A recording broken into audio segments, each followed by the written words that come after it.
Hello class 10। तो कैसे हैं आप लोग? उम्मीद है ठीक ही होंगे और पढ़ाई आप लोगों की अच्छे से चल रही होगी। जो आज का टॉपिक है वो है रिफ्लेक्शन, और रिफ्लेक्शन में भी हम लोग देखेंगे प्लेन मिरर के कारण जो भी रिफ्लेक्शन प्रोसेस होता है उसको देखना है। तो चलिए आते हैं अपने टॉपिक पे। तो देखिए, रिफ्लेक्शन होने के लिए सबसे पहली बात जरूरी है कि लाइट होना चाहिए। ठीक है, अगर लाइट नहीं होगी तो रिफ्लेक्शन नहीं होगा। क्यों? हमको मालूम है किसी भी ऑब्जेक्ट को देखने के लिए सबसे जो जरूरी रिक्वायरमेंट है वो है लाइट। ठीक है, अगर लाइट किसी ऑब्जेक्ट पे फॉल करती है, फिर उस पे से गिरने के बाद रिफ्लेक्ट होके हमारी आंखों पे आती है, तब हमारी आंखें जो है ह्यूमन आई में उसको सेंस कर पाती है, अदरवाइज सेंस नहीं कर पाएंगी। देखिए, ह्यूमन बॉडी में सेंसरी ऑर्गन्स हैं जो ना, वो अलग अलग चीज़ों को सेंस करते हैं। जैसे अगर हम light is source of energy, जैसा कि आपको यहाँ पे दिख जाएगा लिखा हुआ कि लाइट क्या है, फॉर्म ऑफ एनर्जी है, जिसको सेंस करने के लिए किसकी रिक्वायरमेंट होती है? आई की रिक्वायरमेंट है। वैसे ही अलग अलग तरीके की एनर्जी को सेंस करने के लिए कुछ और भी ऑर्गन्स हैं। जैसे मान लें अगर हम बात करें हीट एनर्जी को सेंस करने के लिए, तो हीट एनर्जी को सेंस करने के लिए ह्यूमन की स्किन होती है। वैसे ही लाइट एनर्जी को सेंस करने के लिए ह्यूमन की आई होती है। जैसे अगर हम कहें कि आई क्या हीट एनर्जी को सेंस कर पाएगी? तो नहीं कर पाएगी। इसलिए आई सिर्फ लाइट एनर्जी को सेंस करती है, और जो ह्यूमन की स्किन होती है वो हीट एनर्जी को सेंस करती है। बात समझ में आई?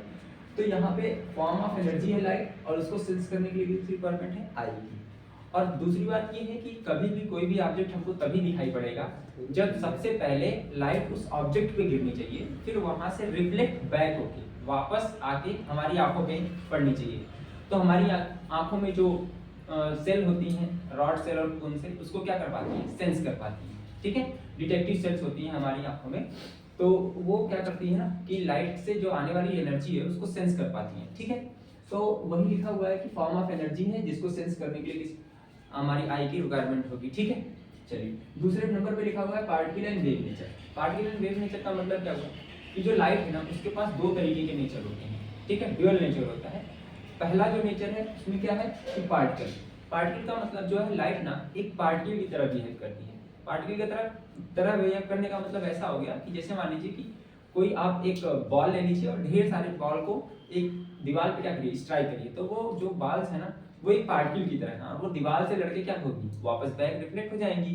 तो वही कंडीशंस यहाँ पे हम लोगों को देखना है कि पार्टिकल नेचर की तरह भी बिहेव करती है। ठीक है, तो लाइट किसकी तरह बिहेव करती है? पार्टिकल नेचर की तरह।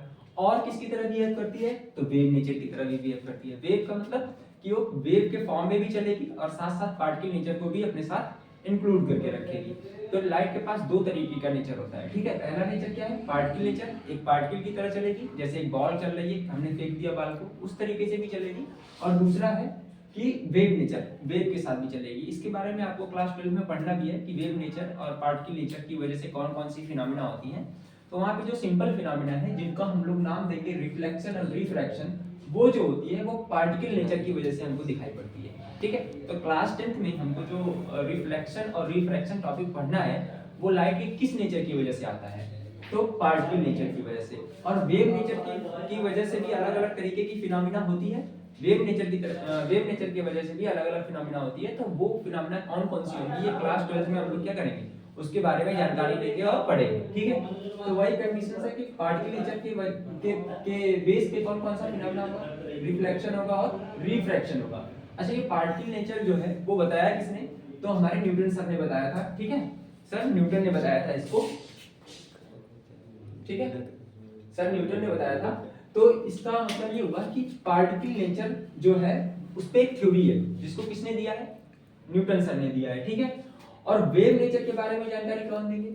हाइजेंस देंगे। ठीक है, तो दोनों के बारे में हमको जानकारी, हाइजेंस ने जो वेव नेचर के बारे में जानकारी दी है ये क्लास 12 में हमको मिलेगा। ठीक है, लेकिन यहाँ पे हमको दो तरीके का फिनोमेना पढ़ना है, एक रिफ्लेक्शन और रिफ्रैक्शन, जो क्लास 10 पे है, जिसको किसने दिया है? सर न्यूटन ने दिया है। ठीक है, चलिए तो अब हम लोग देखते हैं कि रिफ्लेक्शन प्रोसेस क्या होता है। क्या होता है रिफ्लेक्शन प्रोसेस?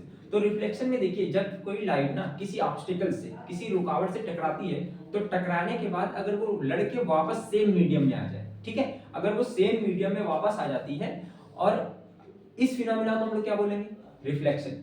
ठीक है, लेकिन ऐसा भी हो सकता है कि लाइट लड़के वापस ना आए, लड़के ना वापस आए, उसमें पेनिट्रेट करके आगे निकल जाए, तो वो फिनोमेना कहलाएगी रिफ्रैक्शन। बात समझ में आ रही है? तो रिफ्लेक्शन में लाइट जो है अपने रास्ते को चेंज कर लेती है और किसी भी ऑब्स्टिकल से लड़ने के बाद ना फिर से उसी मीडियम में वापस आ जाती है। बात समझ में आ रही है?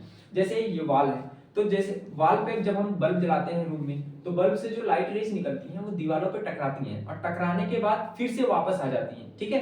इसलिए हमको ये वॉल दिखाई पड़ता है, ठीक है। कोई भी ऑब्जेक्ट दिखाई पड़ने का रीजन ये है कि रिफ्लेक्शन होना चाहिए, ठीक है। रिफ्लेक्शन होके अगर उस पे से लाइट वापस हमारी आंखों पे नहीं आएगी तो वो ऑब्जेक्ट हमको नहीं दिखाई पड़ेगा।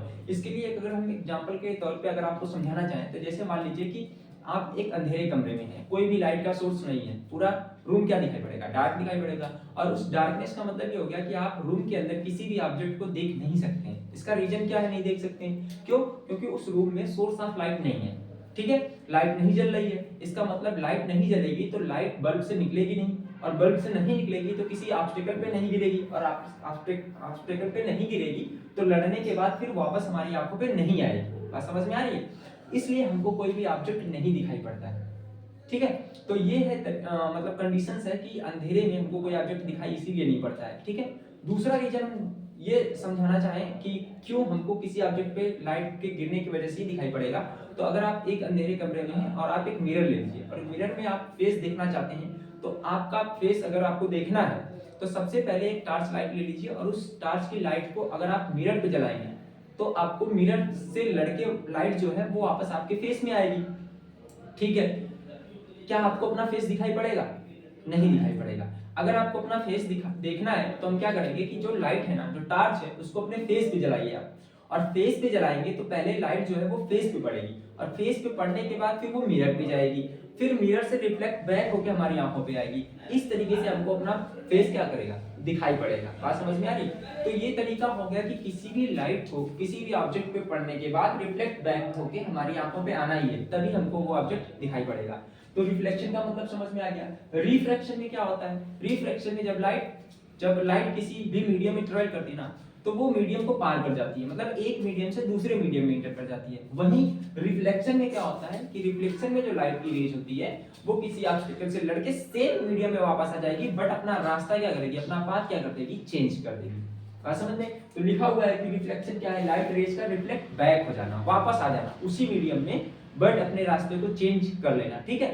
अब ये रास्ता चेंज होगा कि नहीं होगा ये एंगल पे डिपेंड करेगा, ये अभी हम लोग देखेंगे, ठीक है। उसके बाद बात करते हैं कि हमको आज का टॉपिक प्लेन मिरर है। पहले मिरर के बारे में बात कर लेते हैं कि मिरर होता क्या है।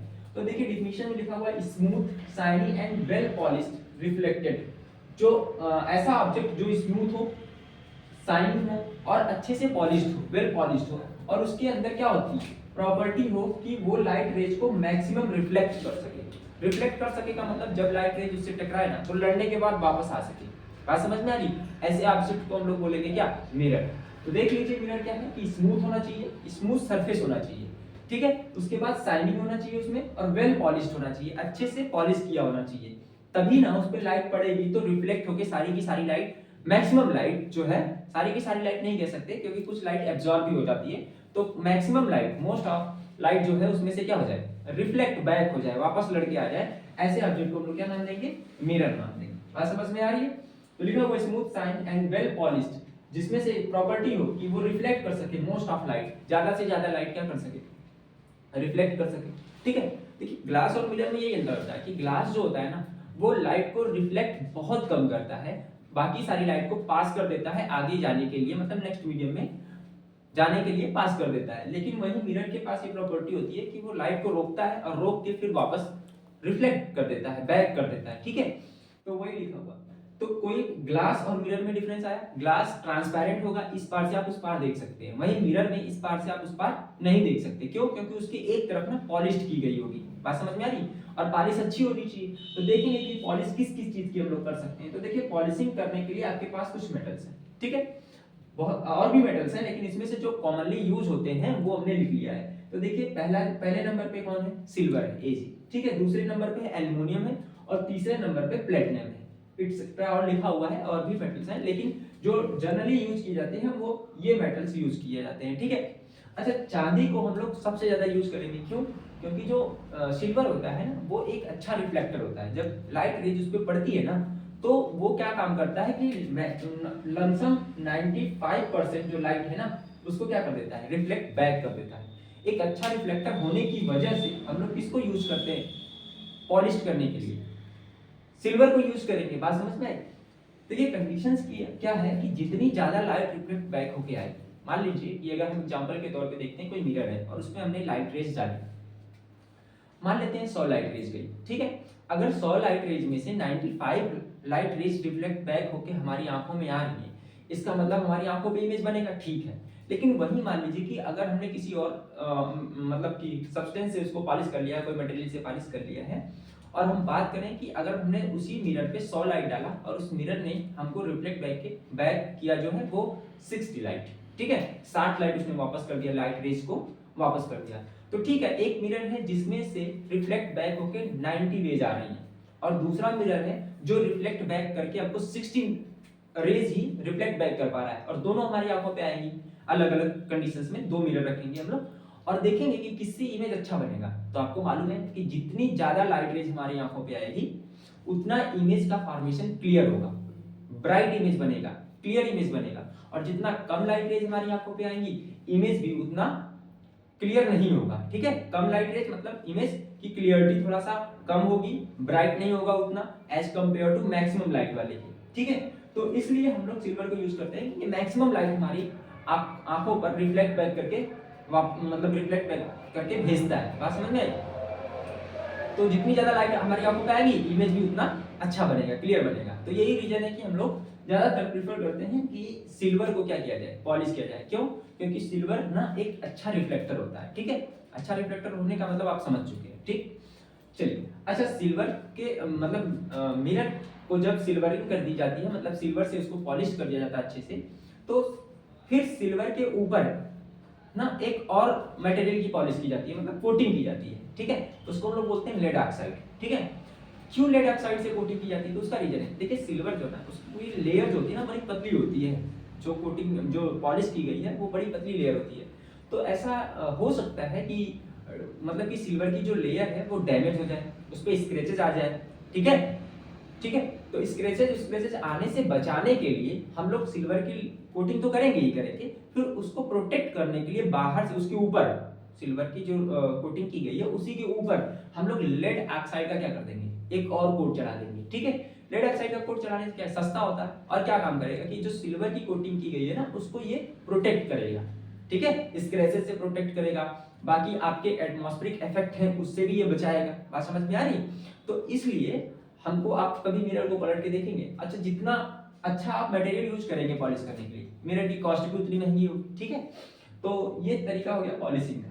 तो पॉलिश हो गया, सिल्वर से कर सकते हैं, एल्युमिनियम से कर सकते हैं, प्लेटिनम से कर सकते हैं, ठीक है। लेकिन ज्यादातर केस में हम लोग सिल्वर ही यूज करते हैं क्योंकि वो एक अच्छा रिफ्लेक्टर होता है, मैक्सिमम लाइट हमारी आंखों में भेजता है, जितनी ज्यादा लाइट आएगी उतना अच्छा क्लियर इमेज और ब्राइट इमेज बनेगा। ये बातें समझ में आ रही?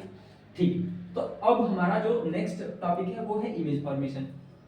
किसके किसके वजह से? प्लेन मिरर की वजह से। प्लेन मिरर की वजह से कैसे इमेज का फॉर्मेशन होता है वो हम देखते हैं। अच्छा, इमेज के फॉर्मेशन को बताने के लिए हम आपको एक बात और बता दें कि देखिए जब किसी ऑब्स्टेकल पे लाइट पड़ती है ना तो बहुत सारी लाइट रिफ्लेक्ट बैक होकर वापस आती है, लेकिन जब हम इमेज की फॉर्मेशन की बात करते हैं तो हम ना उसमें 2 या 3 रेज को बस स्टडी करते हैं, क्योंकि हमको इमेज बनाने के लिए 2 या 3 रेज बस जरूर मतलब हो जाएगा उससे काम आपका कि 2 या 3 रेज से आप इमेज का फॉर्मेशन कर सकते हैं। तो हमको ढेर सारी लाइट के बारे में जानना जरूरी नहीं है, हम बस उतना ही रेज बनाएंगे इमेज बनाने के लिए जितनी रेज से हमारा इमेज का फॉर्मेशन हो जाए।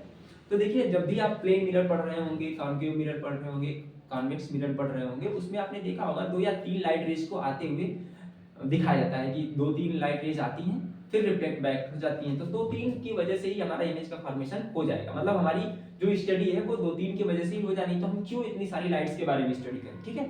तो 2 या 3 लाइट रेज से आपका इमेज फॉर्मेशन हो जाएगा। अच्छा, इमेज फॉर्मेशन होने के लिए क्या होना चाहिए कि अगर हम रिफ्लेक्शन की बात कर रहे हैं तो इमेज फॉर्मेशन में रिफ्लेक्ट होने के बाद 2 लाइट रेज एक दूसरे को कट करनी चाहिए। जहां पे 2 लाइट रेज एक दूसरे को कट करेंगी इमेज का फॉर्मेशन भी वही हो जाएगा। बात समझ में आ रही है? 2 या 2 से अधिक लाइट रेज जहां एक दूसरे को इंटरसेक्ट करती हैं वहीं पे हम लोग इमेज का फॉर्मेशन देखते हैं, ठीक है। तो जहां पे 2 लाइट रेज कट रही वहां इमेज फॉर्मेशन देख लेंगे, तो देखेंगे इमेज का फॉर्मेशन। तो देखिए यहाँ पे हमने एक प्लेन मिरर बना दिया है आपको, इसकी वजह से इमेज का फॉर्मेशन कैसा होगा यही हमको देखना है। तो देखिए इमेज का फॉर्मेशन के लिए एक प्लेन मिरर है, पीछे इसके पॉलिश की गई है, ठीक है। पीछे जिधर ऐसे ये वाली लाइन दिख रही है आपको, ये लाइन का मतलब हो गया छोटी छोटी लाइन हमने ये पॉलिश कर दिया गया, ठीक है। तो एक तरफ इसके हम लोगों ने क्या कर दिया, पॉलिश कर दिया, ठीक है। तो मिरर है, तो मिरर का पहला इंड है M1 और दूसरा इंड है M2, M से मिरर और M1 और M2 इसके इंड हो गए, ठीक है।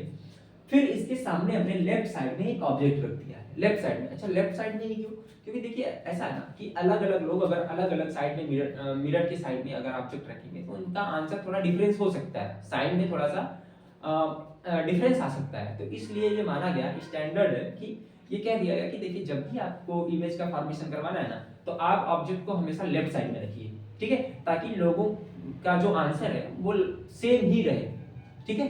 दोनों के जो दो लोग हैं, जैसे मान लीजिए किसी ने अगर लेफ्ट साइड रख दिया, किसी ने राइट साइड रख दिया, तो उसका जो आंसर आएगा उसमें साइन में थोड़ा डिफरेंस आ सकता है, ठीक है।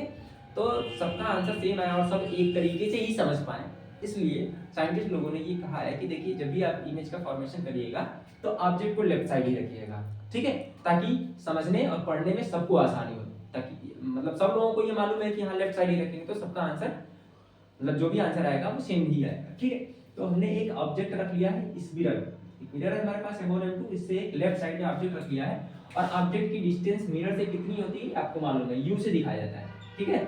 और चूंकि आपने लेफ्ट साइड रखा है तो देखिए अगर हम इसको ओरिजिन की तरह ट्रीट करें, ठीक है, ये क्या मान लें 0,0 मान लें जहां पे मिरर रखा हुआ है, अगर हम इस वाले पॉइंट्स को ओरिजिन मान लें तो इसके लेफ्ट साइड चलेंगे तो क्या होगा नेगेटिव, और इस पॉइंट्स के अगर राइट साइड चलेंगे तो पॉजिटिव, ठीक है। तो हम मिरर के लेफ्ट साइड में है तो इसलिए हमने क्या कह दिया इसको -u, ठीक है। इस मिरर से इधर है लेफ्ट साइड में और लेफ्ट साइड में हम लोग माइनस साइन को इंक्लूड करते हैं, तो इसलिए मिरर से ऑब्जेक्ट की जो डिस्टेंस है वो -u है, ठीक है। अच्छा मिरर से इमेज, देखिए ये है जो ना ये इमेज है, ये क्या बना हुआ है, इमेज बना हुआ, और कैसे बन रहा है ये अभी हम लोग क्या करेंगे देखेंगे, ठीक है। कैसे बन रहा है अभी हम लोग देखेंगे, कुछ पे घबराने की बात नहीं है, अभी हम बताएंगे कैसे बना। तो देखिए ये प्लेन मिरर हो गया, प्लेन से कुछ डिस्टेंस पे क्या रखा हुआ है एक ऑब्जेक्ट, और ऑब्जेक्ट का नाम क्या है AB है, ठीक है। एक ऑब्जेक्ट सीधा रखा हुआ है ऐसे और उस मिरर से U डिस्टेंस पे रखा हुआ है, ठीक है।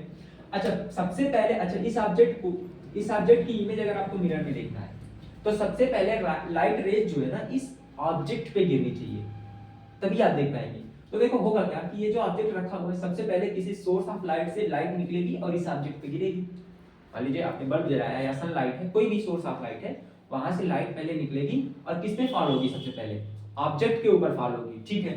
फिर ऑब्जेक्ट के ऊपर फॉल होने के बाद रिफ्लेक्ट हो जाएगी, ठीक है, रिफ्लेक्ट हो जाएगी, इस पे लड़ने के बाद फैल जाएगी सब तरफ। अब सब तरफ फैल जाएगी तो हमको 2 या 3 लाइट रेज की जरूरत है इमेज फॉर्मेशन पढ़ने के लिए।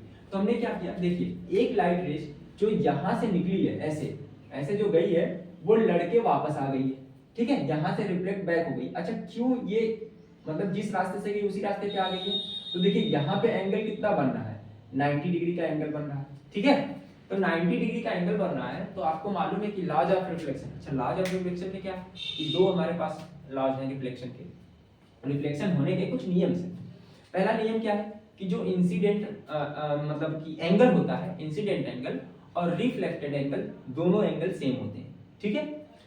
इंसिडेंट एंगल और रिफ्लेक्टेड एंगल दोनों एंगल क्या होंगे सेम होंगे। और दूसरी बात वो कहता है कि जो इंसिडेंटल मतलब रेज है और जो रिफ्लेक्टेड रेज है और नॉर्मल तीनों एक ही प्लेन में लाई करनी चाहिए। अब इसका मतलब क्या हुआ तो जरा समझिए, देखिए इसका मतलब क्या हुआ, जैसे मान लेते हैं हमारे पास एक कोई सरफेस है, ठीक है, ये सरफेस है, ठीक है, ये स्मूथ सरफेस हम लोग मान के चल रहे हैं, ये कैसा सरफेस है स्मूथ। अब कोई लाइट रेज ऐसे आएगी, ये आ रही, तो जो लाइट रेज आ रही है जो इस मिरर पे इस ऑब्जेक्ट पे इस सरफेस पे पड़ रही है उसका नाम क्या होगा, उसका नाम होगा इंसिडेंट रेज। बात समझ में आ रही है बात, ये इंसिडेंट रेज, ठीक है, आएगी, लेकिन ये रेज इधर नहीं जा पाएगी। क्यों नहीं जा पाएगी, इस ऑब्जेक्ट को पेनिट्रेट करके इस साइड में नहीं जा पाएगी। इसका रीजन है क्यों नहीं आ पाएगी, क्योंकि इसके दूसरी तरफ दूसरे वाले सरफेस को ना हम लोगों ने पॉलिश कर दिया है। पॉलिश कर दिया तो ये क्या हो गया, एक तरफ नीचे वाला सरफेस जो है वो पॉलिश है तो ये एक तरीके से ओपेक हो गया, ठीक है। तो अब लाइट रेज यहाँ से आई और यहाँ मतलब कि इस मीडियम, एक पहला ये मीडियम हो गया, ठीक है, दूसरा मीडियम ये हो गया और एक खुद ये मिरर है। तो देखिए ये लाइट रेज आ रही है, ठीक है, और यहाँ पे पॉलिश होने की वजह से इस पार नहीं जा पाएगी, तो ये वापस हो जाएगी यहीं से लड़ने के बाद, तो लड़ने के बाद वापस हो जाएगी, तो ये वापस हो जाएगी, ऐसे किधर भी जा सकती है, वो अलग बात है। लेकिन सबसे पहले बात हम लोग ये देखते हैं कि इंसिडेंट रे की बात तो हम लोगों ने कर लिया, क्योंकि लॉज ऑफ रिफ्लेक्शन में कहता है कि इंसिडेंट रेस और नॉर्मल और रिफ्लेक्टेड रेस तीनों एक ही प्लेन में लाई करनी चाहिए। तो इंसिडेंट का मतलब तो जो आने वाली रेज है। नॉर्मल कहाँ खींचेंगे, तो नॉर्मल हमेशा वहीं खींचते हैं जहां पे मतलब सरफेस से इंसिडेंट रे जहां हिट करती है, जहां टकराती है ना, वहीं पे हम लोग नॉर्मल खींच लेते हैं। तो देखिए ये इंसिडेंट रेज हो गई और ये सरफेस हो गया। किस पॉइंट पे हिट कर रही है इंसिडेंट रेज, इसी पॉइंट पे, तो इसी पॉइंट पे हम लोग क्या खींच लेंगे, एक नॉर्मल खींच लेंगे। एक नॉर्मल हम लोगों ने खींच लिया और नॉर्मल n से दिखा देंगे, n1 n2 भी आप दिखा सकते हैं, n1 और n2, और ये मीडियम था तो थोड़ा इधर लिख दे रहे हैं हम n2, ठीक है। तो medium first, medium second, n1 n2 इसका क्या हो गया, नॉर्मल हो गया। और नॉर्मल हमेशा कहाँ खींचते हैं, जहां पे इंसिडेंट रेज सरफेस को हिट करती है ना, उसी पॉइंट पे हम लोग क्या खींच लेते हैं, नॉर्मल। और आपको मालूम है कि नॉर्मल हमेशा सरफेस के साथ कितना एंगल बनाता है, 90 डिग्री बनाता है। तो देख लीजिए आपको 90 डिग्री बन रहा है, ये देखिए यहाँ से कितना एंगल बन रहा है, 90 डिग्री। सरफेस के साथ कितना एंगल बन रहा है नॉर्मल का, 90 डिग्री बन रहा है, ठीक है। तो अब देखो इंसिडेंट रेस की बातें हो गई, नॉर्मल की बातें हो गई, रिफ्लेक्टेड रेस की बातें हो गई।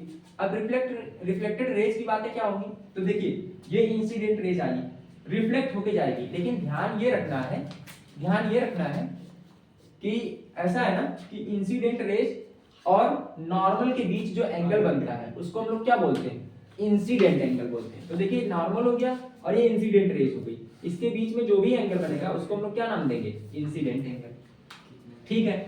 ये इंसिडेंट एंगल हो गया। तो ये लाइट वापस जाएगी ना, रिफ्लेक्ट बैक होगी, तो रिफ्लेक्ट बैक होगी तो ये रास्ता इसने मान लीजिए चूज किया और रिफ्लेक्ट बैक हो गई। तो अब कंडीशंस क्या है कि इंसिडेंट एंगल तो हो गया, अब रिफ्लेक्टेड एंगल किसके किसके बीच बनेगा, तो जैसे नॉर्मल और इंसिडेंट रेस के बीच जो एंगल बना था उसको हम लोगों ने इंसिडेंट एंगल बोला था, वैसे ही नॉर्मल और रिफ्लेक्टेड रेस के बीच जो एंगल बनेगा उसको हम लोग क्या नाम देंगे, रिफ्लेक्टेड एंगल। बात समझ में आ रही है, उसको नाम देंगे रिफ्लेक्टेड एंगल। इंसिडेंट रेस और नॉर्मल के बीच जो एंगल बनेगा उसको इंसिडेंट एंगल। नॉर्मल और रिफ्लेक्टेड रेस, ये रिफ्लेक्टेड रेस है आपकी, तो रिफ्लेक्टेड रेस और नॉर्मल के बीच जो एंगल बनता है उसको हम लोग बोलते हैं रिफ्लेक्टेड एंगल, ठीक है। दिखाएंगे किसको, स्मॉल आई से दिखाएंगे इंसिडेंट एंगल को और स्मॉल आर से दिखाएंगे रिफ्लेक्टेड एंगल को। हमेशा ध्यान रखेंगे नॉर्मल और इंसिडेंट के बीच ही बनना चाहिए इंसिडेंट एंगल, और नॉर्मल और रिफ्लेक्टेड के बीच ही, रिफ्लेक्टेड रेस के बीच ही रिफ्लेक्टेड एंगल बनेगा, ठीक है। तो यहां से कंडीशंस क्या मिली थी कि देखो इंसिडेंट रेस, रिफ्लेक्टेड रेस और नॉर्मल तीनों सेम प्लेन में लाई करेंगे, ठीक है, एक ही प्लेन में लाई करेंगे। इंसिडेंट रेस, रिफ्लेक्टेड रेस और नॉर्मल जो आपने खींचा है वो तीनों एक ही प्लेन में लाइज करेंगे। तो ये हो गया। दूसरी बात क्या है कि जो इंसिडेंट एंगल होगा वो हमेशा रिफ्लेक्टेड एंगल के क्या होगा, बराबर होगा, ठीक है। ये रिफ्लेक्शन के कुछ रूल्स हैं, मतलब लाइट जब भी रिफ्लेक्शन प्रोसेस को फॉलो करती है ना, तो ये रूल्स जो दोनों हैं इनको फॉलो करेगी, ठीक है। तो चलिए angle I equal to angle R, okay. अब हम यहाँ पे आते हैं, इसी रूल्स को अप्लाई करेंगे यहाँ पे। तो देखिए सबसे पहले लाइट आएगी, किसी सोर्स ऑफ लाइट से लाइट आएगी और इस जो ऑब्जेक्ट है उस पे गिरेगी। इससे गिरने के बाद वो लाइट सभी डायरेक्शन में क्या हो जाएगी, डिस्ट्रीब्यूट हो जाएगी, ठीक है। तो इसमें से हम 2 या 3 लाइट को पिक कर लेंगे ताकि हम इमेज का फॉर्मेशन कर सकें। तो देखिए पहली लाइट जो है, पहली लाइट ये यहाँ से निकली है और ऐसे जाके मिरर को हिट की है, ये सरफेस हो गया। तो देखो अगर कोई लाइट रेज, अगर यही सरफेस हम लेते और हम कहते हैं कि एक लाइट रेज ऐसे सीधे आ रही है सरफेस पे, सीधे एकदम सीधे चली आ रही है सरफेस पे, इसका मतलब कि जहां पे हिट कर रही है लाइट रेज, अगर हम वहां पे नॉर्मल खींचेंगे तो नॉर्मल और इंसिडेंट रेज, नॉर्मल और इंसिडेंट रेज का जो रास्ता होगा वो एक ही होगा, क्योंकि नॉर्मल आपने भी ऐसे ही खींचा, ये सरफेस है, ये सरफेस है, इस पे नॉर्मल आपने ऐसे खींचा है, और इसी नॉर्मल पे जो लाइट है ना वो इंसिडेंट रेज जो आ रही है, ठीक है, इंसिडेंट रेज आ रही है। अब एक बात बताइए, नॉर्मल और इंसिडेंट रेज के बीच कितना एंगल बनेगा। तो देखिए ये आपका सरफेस हो गया और ये हमने नॉर्मल खींचा है और इंसिडेंट रेज एकदम नॉर्मल को पकड़ के ही आ रही है। तो इसका मतलब कि अगर वो कोई लाइट रेज सरफेस पे 90 डिग्री पे आ रही है तो फिर उसी एंगल पे वापस हो जाना चाहिए।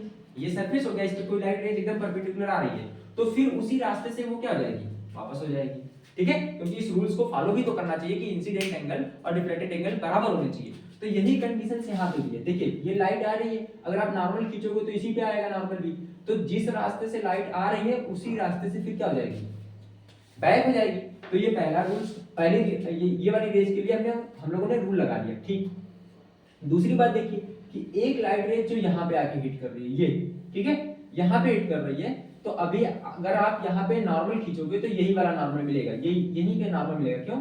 क्योंकि जहाँ पे लाइट रेज हिट करती है वहीं पे हम लोग नॉर्मल ड्रा करते हैं सरफेस पे जस्ट परपेंडिकुलर। तो देखिए हम लोगों ने यहाँ पे क्या कर लिया, एक नॉर्मल ड्रा किया, तो ये इंसिडेंट रेज हो गई और ये नॉर्मल हो गया। तो नॉर्मल और इंसिडेंट रेज के बीच जो एंगल बनता है उसको हम लोग बोलते हैं इंसिडेंट एंगल।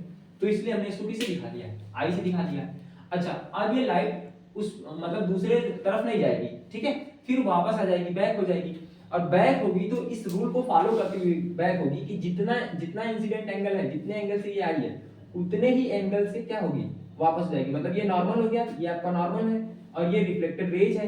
तो रिफ्लेक्टेड रेज और नॉर्मल के बीच जो भी एंगल बनेगा उसको हम लोग क्या नाम देंगे, रिफ्लेक्टेड एंगल, ठीक है।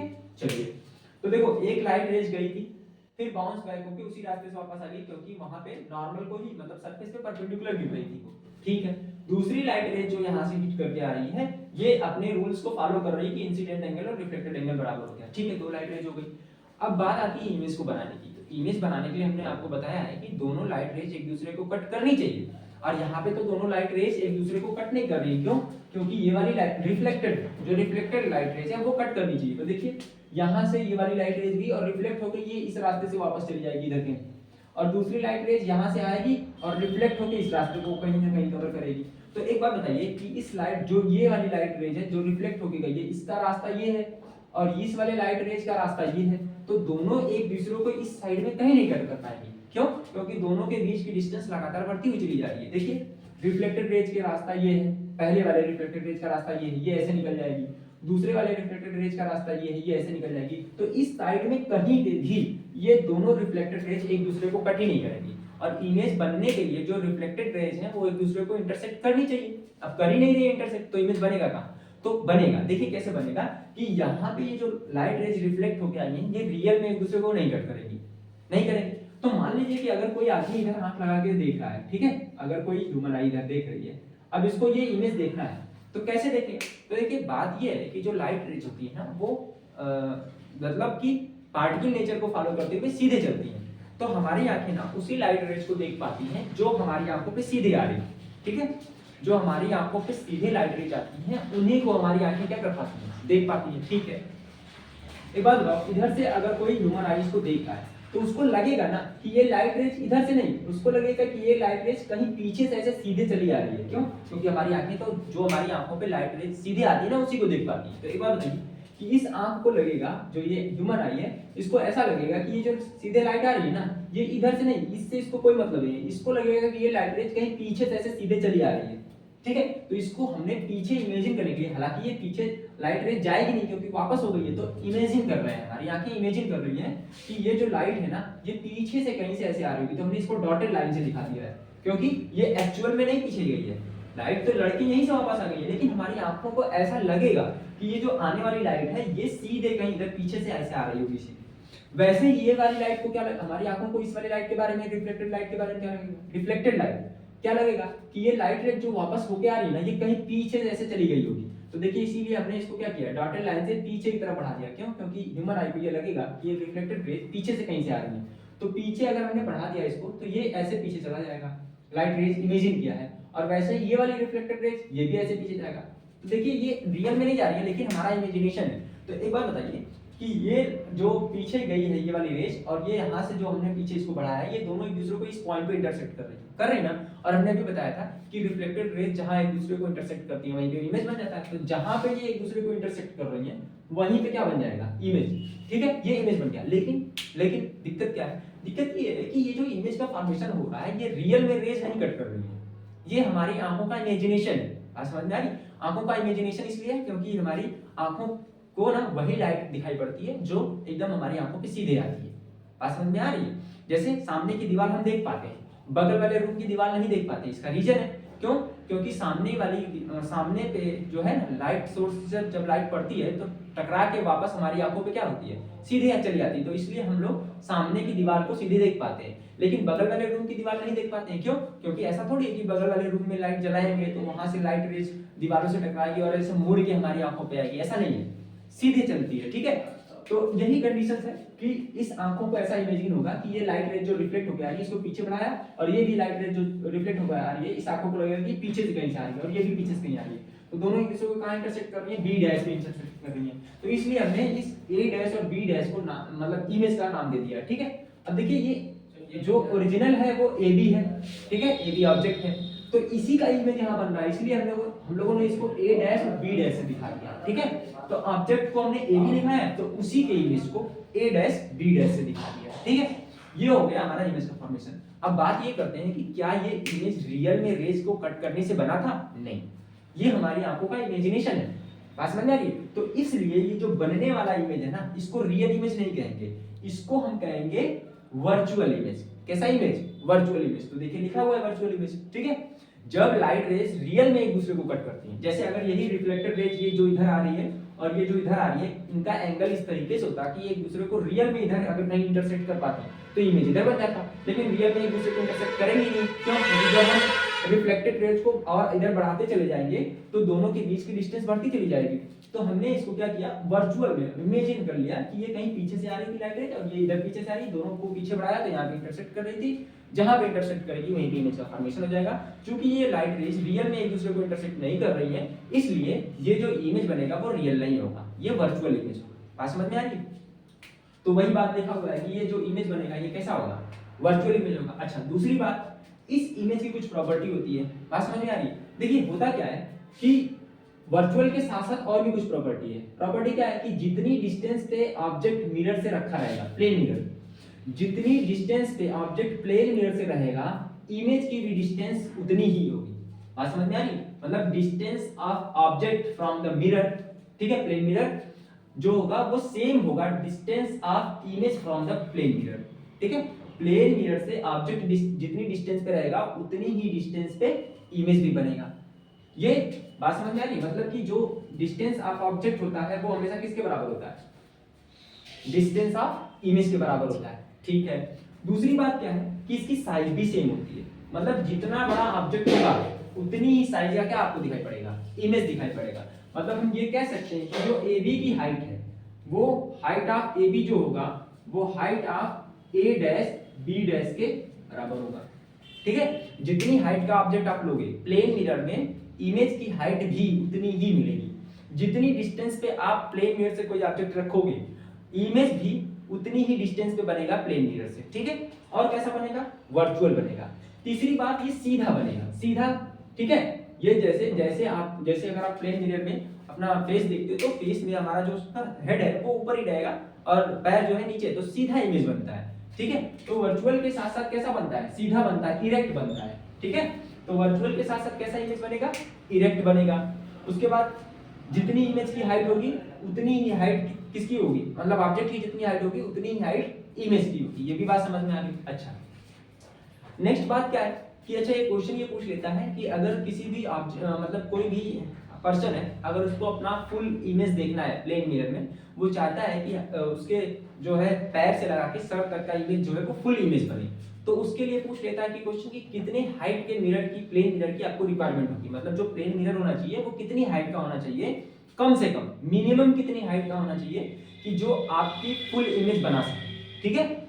किसी भी पर्सन की फुल इमेज बनाने के लिए कम से कम कितनी हाइट का मिरर रिक्वायरमेंट होता है। तो देखिए जिस पर्सन की भी हम बात कर रहे हैं उसकी जितनी भी हाइट है उसकी आधी हाइट, मतलब हाफ। मान लीजिए कि किसी पर्सन की 6 फीट हाइट है, ठीक है, तो उसको अगर अपना फुल इमेज देखना है तो उसका हाफ कितना होगा, 3 फीट। तो कम से कम 3 फीट के मिरर का रिक्वायरमेंट होगा। हाँ, इससे ज्यादा आप रख सकते हो, 3 फीट से आप चाहो तो 6 फीट का, 10 फीट का लगा लो, कोई दिक्कत नहीं है। लेकिन कम से कम अगर आपको अपनी फुल इमेज देखनी है तो जितनी आपकी हाइट है ना उसका आधा मिरर की जो हाइट हो वो होनी ही चाहिए, कम से कम। उससे ज्यादा आप रख लो, और उससे भी अगर कम कर दोगे तो आप फुल इमेज नहीं देख पाओगे। अगर पैर का इमेज देखेंगे तो सर में कुछ, सर का इमेज नहीं हो सकता है ना बने, या फिर ऊपर देख रहे हैं तो पैर का इमेज ना बने, ठीक है। तो ये कंडीशंस होती है। तो यहाँ तक कोई दिक्कत है नहीं। अब इसके बाद हम बात करते हैं कि प्लेन मिरर ना लेटरल इन्वर्जन को भी फॉलो करता है। किसको फॉलो करता है, लेटरल इन्वर्जन। अब ये क्या होता है कंडीशन से, लेटरल इन्वर्जन क्या होता है। तो देखिए लेटरल इन्वर्जन जो होता है ना वो ये है कि जब हम इमेज में किसी मतलब कि मिरर में, प्लेन मिरर में जब हम किसी इमेज को देखते हैं ना तो उस इमेज में जो ऑब्जेक्ट का लेफ्ट होता है इमेज का राइट होगा। मतलब left appears to right and right appears to left. इस बात को हम लोग बोलते हैं लेटरल इन्वर्जन। ठीक है, तो कोई भी प्लेन मिरर है, अगर उसमें हम किसी भी ऑब्जेक्ट की इमेज को देखेंगे तो उसका लेफ्ट वाला जो पार्ट है वो राइट साइड में दिखाई पड़ेगा, और राइट साइड वाला पार्ट मतलब left appears to right and right appears to left. जैसे एग्जांपल के तौर पे अगर आप मिरर के सामने अपना आप राइट हैंड रेज करेंगे तो आपको उधर से कैसा हैंड दिखाई पड़ेगा, लेफ्ट हैंड इमेज दिखाई पड़ेगा। ठीक है, तो राइट हैंड का जो इमेज बनता है वो लेफ्ट हैंड ही होता है। ठीक है, तो लेफ्ट अपीयर्स टू राइट या राइट अपीयर्स टू लेफ्ट, इस बात को हम लोग बोलते हैं लेटरल इन्वर्जन। जैसे एग्जांपल के तौर पे अगर मैं आपको बताऊं, एग्जांपल के तौर पे अगर हम बताएं तो जैसे मान लीजिए यहाँ पे लिखा हुआ है ए और बी। ठीक है, और इसको हमने क्या रख दिया, प्लेन मिरर के सामने रख दिया। ठीक है, जो हमने लेटर लिए हैं ए और बी, इसको प्लेन मिरर के सामने रख दिया और इसका इमेज देखना चाहते हैं। तो अब देखिए क्या होगा कि इसमें ना राइट अपीयर्स टू लेफ्ट होगा और लेफ्ट अपीयर्स टू राइट होगा। तो देखिए अगर हम इन दोनों की बात करें तो ये वाला आपका लेफ्ट है और ये राइट है, तो राइट वाला लेफ्ट में और लेफ्ट वाला राइट में होगा। और इसमें भी देखिए, इसमें भी क्या होगा ना कि ए का अगर हम इमेज देखेंगे तो देखिए पहले मैं बता दूं कि बी किधर बनेगा, राइट वाला लेफ्ट में बनेगा, तो लेफ्ट में ये बी नहीं बनेगा, इसका भी जो राइट है ना वो लेफ्ट में आ जाएगा, बी इधर ये वाला पार्ट हिस्सा जो है ना वो राइट साइड में, तो ये आपको ना पलट के मिलेगा, मतलब बी का इमेज ये ऐसा मिलेगा और ए का इमेज ऐसा मिलेगा। ठीक है, अब ए में कोई चेंजिंग नहीं होगी, इसका रीजन है। ठीक है, रीजन इसलिए है कि इसमें भी लेफ्ट और राइट हो रहे हैं, चेंज हो रहे हैं, लेकिन कंडीशन ये है कि इसके पास लाइन ऑफ सिमेट्रिक है। लाइन ऑफ सिमेट्रिक का मतलब जैसा ये है वैसा ये भी है। तो अगर ये आपका ये वाला हिस्सा अगर इधर बन रहा है और ये वाला हिस्सा इधर बन रहा है तब भी तो दोनों देखने में सेम ही मिलेंगे ना, हालांकि बन तो रहा है इसमें भी, लेकिन लाइन ऑफ सिमेट्री होने की वजह से, लाइन ऑफ सिमेट्री का मतलब होता है कि एक ऐसी लाइन जो किसी भी ऑब्जेक्ट को दो इक्वल पार्ट में डिवाइड कर पाए, इमेजिनरी लाइन होनी चाहिए। तो ये एक ऐसी इमेजिनरी लाइन है जो ए को दो इक्वल पार्ट में डिवाइड कर रही है, तो इसका लेफ्ट वाला राइट वाला साइड और लेफ्ट वाला साइड सेम है। तो अगर इसका आप इमेज प्लेन मिरर में बनाओगे तो लेफ्ट और राइट सेम है, तो आप इसमें कहां देख पाओगे कि कौन सा लेफ्ट होगा कौन सा राइट होगा, इसलिए ए देखोगे तो एक ही तरीके से दिखाई पड़ेगा। लेकिन बी का देखो, बी में लाइन ऑफ सिमेट्री नहीं है, लाइन ऑफ सिमेट्री नहीं है, इधर वाला हिस्सा अलग है और इधर वाला हिस्सा अलग है, इसलिए राइट वाला हिस्सा इधर बनेगा और लेफ्ट वाला हिस्सा इधर बनेगा, तो आपको इसका उल्टा इमेज दिखाई पड़ेगा। बात समझ में आई? तो इस फिनोमेना को कहते हैं हम लोग लेटरल इन्वर्जन। इसीलिए देखिए एम्बुलेंस में ना उल्टा एम्बुलेंस लिखा रहता है, क्यों? क्योंकि एम्बुलेंस में उल्टा एम्बुलेंस लिखा रहेगा तो जब हम उसको अपने कार की या बाइक के रियर व्यू मिरर में देखेंगे तो हमको क्या होगा कि उसका सीधा इमेज आपको दिखाई पड़ेगा। उसने चालाकी क्या किया कि उल्टा लिख दिया पहले से, तो हमको मिरर में सीधा दिखाई पड़ेगा, और अगर सीधा लिखता तो हमारी बाइक और कार के मिरर में उसको कैसे दिखाई, उल्टा, तो लोग समझ नहीं पाते। इसलिए एम्बुलेंस को उल्टा लिखा जाता है ताकि उसका जब भी इमेज बने तो हमारे मिरर में, बाइक या कार के मिरर में सीधा इमेज बन जाए। तो ये फिनोमेना कहलाती है लेटरल इन्वर्जन। ठीक है, तो ठीक है, बाकी हम मिलते हैं हम नेक्स्ट वीडियो में। Thank you so much.